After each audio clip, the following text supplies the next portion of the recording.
नमस्कार, मेरा नाम है डॉक्टर पुरु धवन और आज इस video kidney treatment without dialysis के अंदर हम बात करने वाले हैं कि किस तरह से किडनी फेलियर पेशेंट डायलिसिस से बच सकता है, किस तरह से जिस पेशेंट का डायलिसिस चल रहा है वो अपने डायलिसिस को रुकवा सकता है। किसी भी किडनी फेलियर पेशेंट में डायलिसिस की ज़रूरत तब पड़ती है जब हमारी किडनी कम काम कर रही हो और किडनी की कम काम करने की वजह से बॉडी के अंदर वेस्ट मटेरियल यानी क्रिएटिनिन और यूरिया इकट्ठा होना शुरू हो गया हो। तब जाकर हमें डायलिसिस की ज़रूरत पड़ती है कि हम मशीन से अपने खून को साफ करवा रहे होते हैं क्योंकि हमारी खुद की मशीन काम नहीं कर रही है, यानी हमारी किडनी काम नहीं कर रही। अगर हम चाहते हैं कि हमारा डायलिसिस ना हो, अगर हम चाहते हैं कि हमारा जो डायलिसिस चल रहा है वो रुक जाए, तो हमारे पास सिर्फ एक ही ऑप्शन होता है, वो है अपनी किडनी को फंक्शंस में लेकर आना कि वो पहले से अच्छा काम शुरू करे। जैसे ही वो अच्छा काम करेगी तो क्या होगा कि क्रिएटिनिन और यूरिया बॉडी से किडनी के रास्ते, यूरिन के रास्ते बाहर जाना शुरू करेगा और आपको डायलिसिस नहीं करवाना पड़ेगा, या अगर डॉक्टर ने बोला है कि आपको डायलिसिस करवाना है तो उसकी नौबत नहीं आएगी। बट सवाल ये उठता है कि इसे कैसे किया जा सकता है। इसके लिए हमें थोड़ा किडनी को समझना पड़ेगा कि किडनी काम कैसे करती है और किडनी को नुकसान किन चीज़ों से पहुंचता है। किडनी जो बनी होती है वो मिलियंस ऑफ नेफ्रॉन से बनी हुई होती है, छोटी छोटी छनियाँ होती हैं। जब इनमें गंदा खून आता है तो गंदगी अलग हो जाती है और साफ खून दोबारा से हमारी बॉडी में चला जाता है। अब जब ये नेफ्रॉन्स को किसी टाइप का नुकसान होता है, खासकर ब्लड प्रेशर से, हाई ब्लड प्रेशर से या फिर शुगर से, तो ये छोटे छोटे बहुत डेलिकेट से नेफ्रॉन्स काम करना बंद कर देते हैं। इनमें डैमेज होने की वजह से इनकी फंक्शनिंग डाउन हो जाती है और जब ये 30% से ऊपर डैमेज हो जाते हैं हमारी दोनों किडनियों में, तो हमारे क्रिएटिनिन लेवल, यूरिया लेवल बढ़ने शुरू हो जाते हैं। अब अगर हम चाहते हैं कि हमारी किडनी अच्छी तरीके से काम करे, हमारे नेफ्रॉन्स अच्छी तरीके से काम करे, तो सबसे पहला काम क्या होता है कि बॉडी के अंदर वो इन्वायरमेंट तैयार करना जहाँ पर इन नेफ्रॉन्स को और नुकसान ना हो। क्योंकि हो सकता है कि क्रिएटिनिन लेवल आपका 4 हो, यानी 4 का मतलब ये होता है कि किडनी का 60% काम ना करना।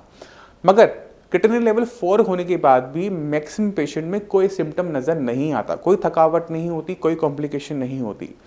अब जब एक किडनी फेलियर पेशेंट में 60% किडनी काम नहीं कर रही, 40% को बचाए रखना ज़्यादा इंपॉर्टेंट हो जाता है।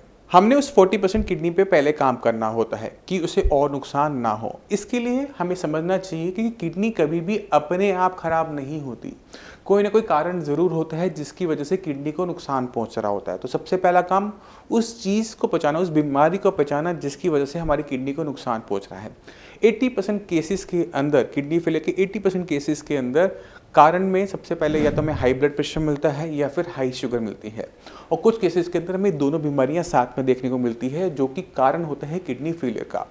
अब हाई ब्लड प्रेशर या फिर शुगर कोई ऐसी बीमारी नहीं है जिसे हम कंट्रोल ना कर सके, जिस पर हम काम ना कर सके।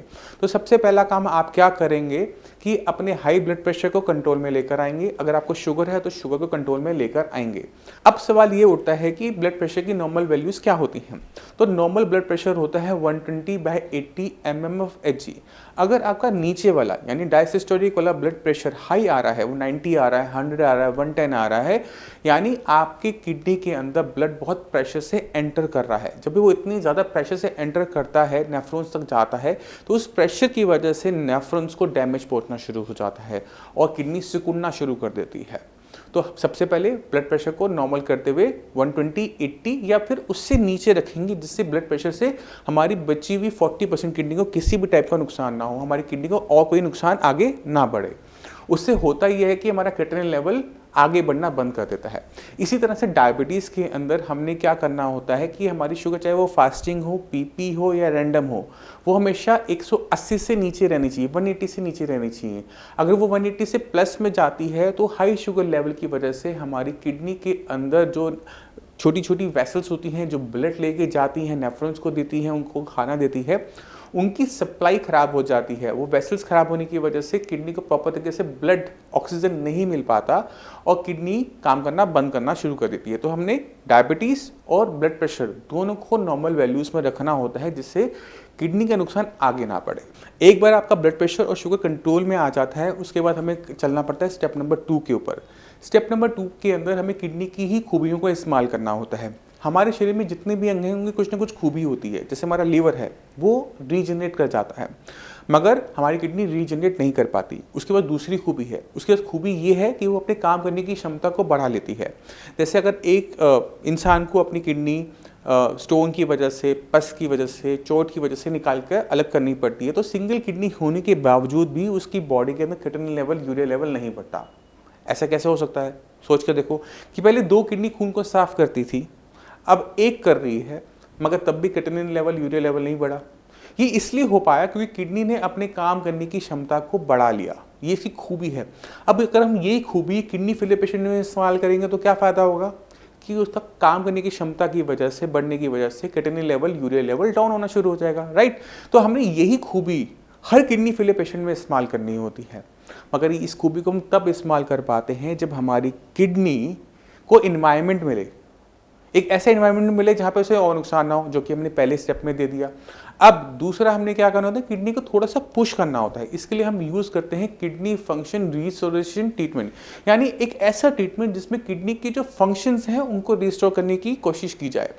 तो जब हम kidney function restoration treatment use करते हैं किसी किडनी फेलियर पेशेंट में, तो क्रिएटिनिन लेवल तेज़ी से डाउन होना शुरू हो जाते हैं। अब मैं चाहता हूं कि आप कुछ 2-4 पेशेंट से मिलिए, उनकी रिपोर्ट्स देखें, तो आपको क्लियर कट आइडिया मिल जाएगा कि ऐसा पॉसिबल है या नहीं।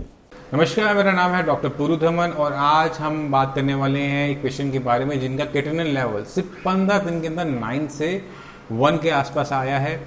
तो चलते हैं एक बार अख्तर जी से, पहले उनकी हम सुनते हैं कि उनकी लाइफ में किस तरह से साइंस इंजीनियरिंग परिवर्तन लेकर आया, फिर मैं आपको समझाऊंगा ये केस क्या था। तो अख्तर जी, किडनी आपकी खराब हो रही है, वो कब पता लगा था?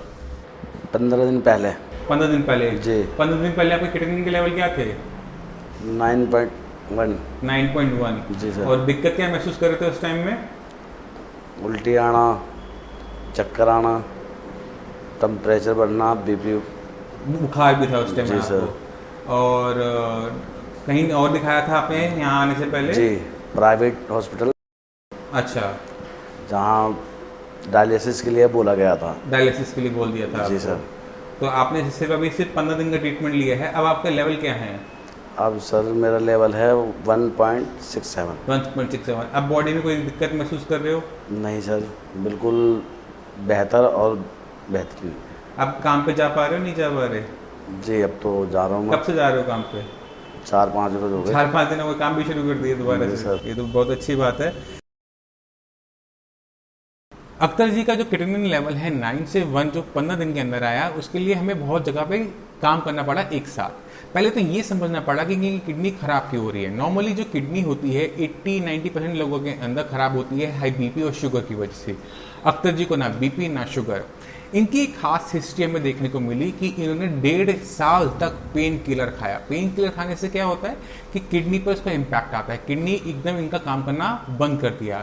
इस कंडीशन को हम कहते हैं AKI, एक्यूट किडनी इंजरी, यानी किडनी का एकदम सडनली काम करना बंद कर देना। इसको आसान शब्दों में आपने समझना है तो समझो कि किडनी एकदम शॉक में चली गई थी। ठीक है, अंदर कोई नुकसान नहीं हुआ, कोई सूजन नहीं, कुछ नहीं है, बट जो हम एलोपैथिक मेडिसिन खाते हैं, एंटीबायोटिक्स खाते हैं, पेन किलर खाते हैं, उसकी वजह से किडनी ने एकदम सडनली काम करना बंद कर दिया। अब जब वो काम करना बंद कर देगी तो खून को साफ करने की जो इनकी किडनी की क्षमता है वो एकदम बंद हो गई। अब शरीर के अंदर क्रिएटिनिन बढ़ रहा था, यूरिया बढ़ रहा था, जिसकी वजह से इनको दिक्कत महसूस हो रही थी। चाहे वो मांसपेशियों में एटन थी, वॉमिटिंग थी, पैरों में सूजन थी, वो सब आना शुरू हुआ क्योंकि अब किडनी ने पेशाब बनाना ही बंद कर दिया था। तो अब ऐसे केसेस के अंदर नॉर्मली कोई देखेगा तो पहले ही बोलेगा कि डायलिसिस स्टार्ट करो, मगर इन्होंने थोड़ा साइंस इंजीनियरिंग में फेर दिखाते हुए तो ट्रीटमेंट शुरू किया। और क्योंकि एक ही आई था, अंदर किडनी के अंदर डैमेज नहीं था, तो मेडिसिन ने बहुत तेजी से अच्छा काम करते हुए लेवल 9 से सीधा 1, वो भी सिर्फ 15 दिन के अंदर। ये सब पेशेंट्स में नहीं हो सकता, ये सिर्फ उन्हीं पेशेंट्स में देखने को मिलता है जिनकी किडनी एक्यूट किडनी इंजरी से सफ़र कर रही हो। बाकी जो हमारे साइंस इंजीनियर की बाकी जो हमारे पेशेंट हैं, जो किडनी के और मरीज हैं, उन्हें आप क्या कहना चाहोगे? मैं तो ये कहना चाहूँगा कि हमारे साइंस संजीवनी से ही इलाज कराया जाए। बहुत बेहतर और बहुत अच्छा इलाज है और मैं बहुत खुश हूँ, संतुष्ट भी हूँ। मैं उम्मीद करता हूँ इस वीडियो से आप समझ गए होंगे कि AKI क्या होता है, एक्यूट किडनी इंजरी क्या होता है, इसके कारण क्या होते हैं, पेन किलर्स हैं, आपके एंटीबायोटिक्स हैं, आप समझ गए होंगे। फिर भी आपके माइंड हो तो हमारे डॉक्टर, साइंस इंजीनियरिंग डॉक्टर्स हैं, आप उन्हें कॉल कर उनसे बाकी इन्फॉर्मेशन ले सकते हैं। तो मैं उम्मीद करता हूँ इस वीडियो से आप समझ गए कि किस तरह से हम किडनी का ट्रीटमेंट विदाउट डायलिसिस कर सकते हैं, किस तरह से हम डायलिसिस को अवॉइड कर सकते हैं। फिर भी आपके माइंड में कोई भी डाउट हो, कुछ भी पूछना चाहते हो तो नीचे दिए हुए नंबर पर कॉल कर साई संजीवनी डॉक्टर से आप फ्री ऑफ कॉस्ट कंसल्टेशन ले सकते हैं। आप अपॉइंटमेंट लेकर मुझसे भी आकर मिल सकते हैं। अब इसी के साथ आपसे चलने की आगे चाहूँगा। मिलते हैं अगली वीडियो में, तब तक के लिए नमस्कार।